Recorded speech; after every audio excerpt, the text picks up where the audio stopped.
The 48 Laws of Power by Robert Greene. Law 11. Learn to keep people dependent on you. Judgment. To maintain your independence, you must always be needed and wanted. The more you are relied on, the more freedom you have. Make people depend on you for their happiness and prosperity, and you have nothing to fear. Never teach them enough so that they can do without you. Transgression of the law. Sometime in the Middle Ages, a mercenary soldier, a condottiere, whose name has not been recorded, saved the town of Siena from a foreign aggressor. How could the citizens of Siena reward him? No amount of money or honor could possibly compare in value to the preservation of a city's liberty. The citizens thought of making the mercenary the lord of the city, but even that, they decided, wasn't recompense enough. At last, one of them stood before the assembly called to debate this matter, and said, "Let us kill him, and then worship him as our patron saint." And so they did. The Count of Carmagnola was one of the bravest and most successful of all the condottieri. In 1442, late in his life, he was in the employ of the city of Venice, which was in the midst of a long war with Florence. The Count was suddenly recalled to Venice. A favorite of the people, he was received there with all kinds of honor and splendor. That evening, he was to dine with the Doge himself in the Doge's palace. On the way to the palace, however, he noticed that the guard was leading him in a different direction from usual. Crossing the famous Bridge of Sighs, he suddenly realized where they were taking him: to the dungeon. He was convicted on a trumped-up charge, and the next day, in the Piazza San Marco, before a horrified crowd who could not understand how his fate had changed so drastically, he was beheaded. Interpretation. Many of the great condottieri of Renaissance Italy suffered the same fate as the patron saint of Siena and the Count of Carmagnola. They won battle after battle for their employers, only to find themselves banished, imprisoned, or executed. The problem was not ingratitude. It was that there were so many other condottieri as able and valiant as they were. They were replaceable. Nothing was lost by killing them. Meanwhile, the older among them had grown powerful themselves and wanted more and more money for their services. How much better, then, to do away with them and hire a younger, cheaper mercenary. That was the fate of the Count of Carmagnola, who had started to act impudently and independently. He had taken his power for granted without making sure that he was truly indispensable. Such is the fate, to a less violent degree, one hopes, of those who do not make others dependent on them. Sooner or later, someone comes along who can do the job as well as they can. Someone younger, fresher, less expensive, less threatening. Be the only one who can do what you can do, and make the fate of those who hired you so entwined with yours that they cannot possibly get rid of you. Otherwise, you will someday be forced to cross your own Bridge of Sighs. Observance of the law. When Otto von Bismarck became a deputy in the Prussian parliament in 1847, he was 32 years old and without an ally or friend. Looking around him, he decided that the side to ally himself with was not the parliament's liberals or conservatives, not any particular minister, and certainly not the people. It was with the king, Frederick William IV. This was an odd choice to say the least, for Frederick was at a low point of his power. A weak, indecisive man, he constantly gave in to the liberals in Parliament. In fact, he was spineless, and stood for much that Bismarck disliked, personally and politically. Yet Bismarck courted Frederick night and day. When other deputies attacked the king for his many inept moves, only Bismarck stood by him. Finally, it all paid off. In 1851, Bismarck was made a minister in the king's cabinet. Now he went to work. Time and again, he forced the king's hand, getting him to build up the military, to stand up to the liberals, to do exactly as Bismarck wished. He worked on Frederick's insecurity about his manliness, challenging him to be firm and to rule with pride. And he slowly restored the king's powers until the monarchy was once again the most powerful force in Prussia. When Frederick died in 1861, his brother William assumed the throne. William disliked Bismarck intensely and had no intention of keeping him around. But he also inherited the same situation his brother had: enemies galore who wanted to nibble his power away. He actually considered abdicating, feeling he lacked the strength to deal with this dangerous and precarious position. But Bismarck insinuated himself once again. He stood by the new king, gave him strength, and urged him into firm and decisive action. The king grew dependent on Bismarck's strong-arm tactics to keep his enemies at bay, and despite his antipathy towards the man, he soon made him his prime minister. The two quarreled often over policy. Bismarck was much more conservative, but the king understood his own dependency. Whenever the prime minister threatened to resign, the king gave in to him, time after time. It was in fact Bismarck who set the state policy. Years later, Bismarck's actions as Prussia's prime minister led the various German states to be united into one country. Now, Bismarck finagled the king into letting himself be crowned Emperor of Germany. Yet it was really Bismarck who had reached the heights of power. As right-hand man to the emperor, and as imperial chancellor and knighted prince, he pulled all the levers. Interpretation. Most young and ambitious politicians looking out on the political landscape of 1840s Germany would have tried to build a power base among those with the most power. Bismarck saw different.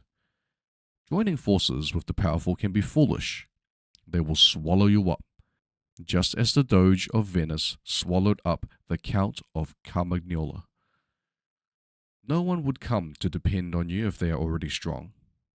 If you're ambitious, it is much wiser to seek out weak rulers or masters with whom you can create a relationship of dependency. You become their strength, their intelligence, their spine. What power you hold. If they got rid of you, the whole edifice would collapse. Necessity rules the world. People rarely act unless compelled to. If you create no need for yourself, then you would be done away with at the first opportunity. If, on the other hand, you understand the laws of power and make others depend on you for their welfare, if you can counteract their weakness with your own iron and blood, in Bismarck's phrase, then you will survive your masters as Bismarck did. You will have all the benefits of power without the thorns that come from being a master. Keys to power. The ultimate power is the power to get people to do as you wish. When you can do this without having to force people or hurt them, when they willingly grant you what you desire, then your power is untouchable. The best way to achieve this position is to create a relationship of dependence. The master requires your services. He is weak or unable to function without you. You have enmeshed yourself in his work so deeply that doing away with you would bring him great difficulty, or at least would mean valuable time lost in training another to replace you. Once such relationship is established, you have the upper hand, the leverage to make the master do as you wish. It is the classic case of the man behind the throne, the servant of the king who actually controls the king. Bismarck did not have to bully either Frederick or William into doing his bidding. He simply made it clear that unless he got what he wanted, he would walk away, leaving the king to twist in the wind. Both kings soon danced to Bismarck's tune. Do not be one of the many who mistakenly believe that the ultimate form of power is independence. Power involves a relationship between people. You will always need others as allies, pawns, or even as weak masters who serve as your front. The completely independent man would live in a cabin in the woods. He would have the freedom to come and go as he pleased, but he would have no power. The best you can hope for is that others will grow so dependent on you that you enjoy a kind of reverse independence. Their need for you frees you. Louis XI, from 1423 to 1483, the great Spider King of France, had a weakness for astrology. He kept a court astrologer whom he admired until one day a man predicted that a lady of the court would die within 8 days. When the prophecy came true, Louis was terrified, thinking that either the man had murdered the woman to prove his accuracy, or that he was so versed in his science that his powers threatened Louis himself. In either case, he had to be killed. One evening, Louis summoned the astrologer to his room, high in the castle. Before the man arrived, the king told his servants that when he gave the signal, they were to pick the astrologer up, carry him to the window, and hurl him to the ground, hundreds of feet below. The astrologer soon arrived, but before giving the signal, Louis decided to ask him one last question. You claim to understand astrology and to know the fate of others, so tell me what your fate will be and how long you have to live. I shall die in just 3 days before your majesty, the astrologer replied. The king's signal was never given. The man's life was spared. The Spider King not only protected his astrologer for as long as he was alive, he lavished him with gifts and he had him tended by the finest court doctors.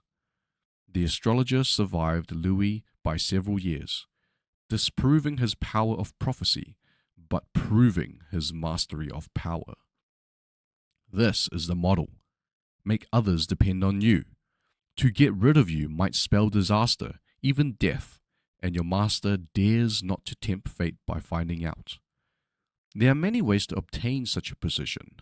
Foremost among them is to possess a talent and creative skill that simply cannot be replaced.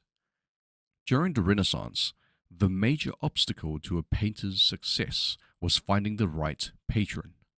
Michelangelo did this better than anyone else. His patron was Pope Julius II. But he and the Pope quarreled over the building of the Pope's marble tomb, and Michelangelo left Rome in disgust. To the amazement of those in the Pope's circle, not only did the Pope not fire him, he sought him out and in his own haughty way begged the artist to stay. Michelangelo, he knew, could find another patron, but he could never find another Michelangelo. You do not have to have the talent of a Michelangelo. You do have to have a skill that sets you apart from the crowd. You should create a situation in which you can always latch on to another master or patron, but your master cannot easily find another servant with your particular talent. And if, in reality, you are not actually indispensable, you must find a way to make it look as if you are. Having the appearance of specialized knowledge and skill gives you leeway in your ability to deceive those above you into thinking they cannot do without you. Real dependence on your master's part, however, leaves him more vulnerable to you than the faked variety, and it is always within your power to make your skill indispensable. This is what is meant by the intertwining of fates. Like creeping ivy, you have wrapped yourself around the source of power so that it would cause great trauma to cut you away. And you do not necessarily have to entwine yourself around the master. Another person will do, as long as he or she too is indispensable in the chain. One day, Harry Cohn, president of Columbia Pictures, was visited in his office by a gloomy group of his executives. It was 1951 when the witch hunt against communists in Hollywood, carried on by the U.S. Congress's House Un-American Activities Committee, was at its height. The executives had bad news. One of their employees, the screenwriter John Howard Lawson, had been singled out as a communist. They had to get rid of him right away or suffer the wrath of the committee. Harry Cohn was no bleeding heart liberal. In fact, he had always been a die-hard Republican. His favorite politician was Benito Mussolini, whom he had once visited and whose framed photo hung on his wall. If there was someone he hated, Cohn would call him a communist bastard. But to the executives' amazement, Cohn told them he would not fire Lawson. He did not keep the screenwriter on because he was a good writer. There were many good writers in Hollywood. He kept him because of a chain of dependence. Lawson was Humphrey Bogart's writer, and Bogart was Columbia's star. If Cohn messed with Lawson, he would ruin an immensely profitable relationship. That was worth more than the terrible publicity brought to him by his defiance of the committee. Henry Kissinger managed to survive the many bloodlettings that went on in the Nixon White House, not because he was the best diplomat Nixon could find. There were other fine negotiators, and not because the two men got along so well. They did not. Nor did they share their beliefs and politics. Kissinger survived because he entrenched himself in so many areas of the political structure that to do away with him would lead to chaos. Michelangelo's power was intensive, depending on one skill, his ability as an artist. Kissinger's was extensive. He got himself involved in so many aspects and departments of the administration that his involvement became a card in his hand. It also made him many allies. If you can arrange such a position for yourself, getting rid of you becomes dangerous. All sorts of interdependencies will unravel. Still, the intensive form of power provides more freedom than the extensive, because those who have it depend on no particular master or particular position of power for their security. To make others dependent on you, one route to take is the secret intelligence tactic. By knowing other people's secrets, by holding information that they wouldn't want to broadcast, you seal your fate with theirs. You are untouchable. Ministers of secret police have held this position throughout the ages. They can make or break a king, or, as in the case of J. Edgar Hoover, a president. But the role is so full of insecurities and paranoia that the power it provides almost cancels itself out. You cannot rest at ease. And what good is power if it brings you no peace? One last warning. Do not imagine that your master's dependence on you would make him love you. In fact, he may resent and fear you. But, as Machiavelli said, it is better to be feared than loved. Fear you can control. Love, never. Depending on an emotion as subtle and changeable as love or friendship will only make you insecure. Better to have others depend on you out of fear of the consequences of losing you than out of love of your company. Reversal. The weakness of making others depend on you is that you are in some measure dependent on them. But trying to move beyond that point means getting rid of those above you. It means standing alone, depending on no one. Such is the monopolistic drive of a J.P. Morgan or a John D. Rockefeller to drive out all competition, to be in complete control. If you can corner the market, so much the better. No such independence comes without a price. You are forced to isolate yourself. Monopolies often turn inward and destroy themselves from the internal pressure. They also stir up powerful resentment, making their enemies bond together to fight them. The drive for complete control is often ruinous and fruitless. Interdependence remains the law. Independence, a rare and often fatal exception. Better to place yourself in a position of mutual dependence then, and to follow this critical law rather than look for its reversal. You will not have the unbearable pressure of being on the top, and the master above you will, in essence, be your slave, for he will depend on you.